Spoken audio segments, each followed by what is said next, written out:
विष्णु चितले, एक कम्युनिस्ट, राष्ट्रवादी और योगी। सोचिए, क्या ये तीनों बातें एक ही इंसान में हो सकती हैं?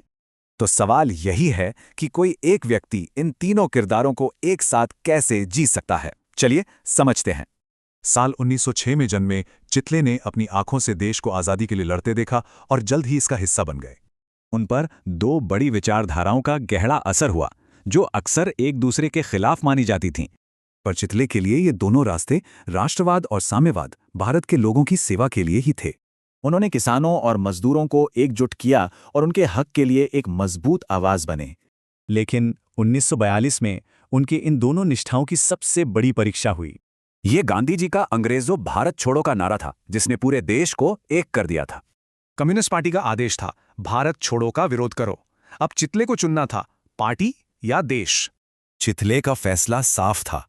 उनके लिए देश की आज़ादी किसी भी पार्टी से कहीं ज्यादा बढ़कर थी। तो उन्होंने पार्टी के आदेश को मानने से साफ इनकार कर दिया और उन्हें पार्टी से निकाल दिया गया।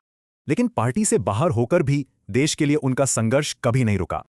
चाहे गोवा मुक्ति आंदोलन हो या चीन के खिलाफ भारत का पक्ष, वो हमेशा देश के साथ खड़े रहे। मगर उनकी पहचान में एक और परत थी, जो शायद सबसे ज्यादा हैरान करने वाली है। सबके लिए वो एक मार्क्सवादी नेता थे, लेकिन असल में वो एक योगी थे जो साथियों का इलाज भी करते थे।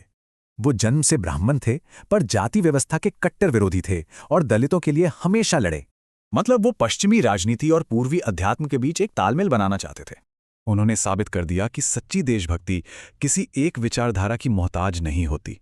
तो चितले की कहानी एक सवाल छोड़ जाती है, विचारधारा ज्यादा जरूरी है या सिद्धांत? इस पर अपनी राय जरूर शेयर करें।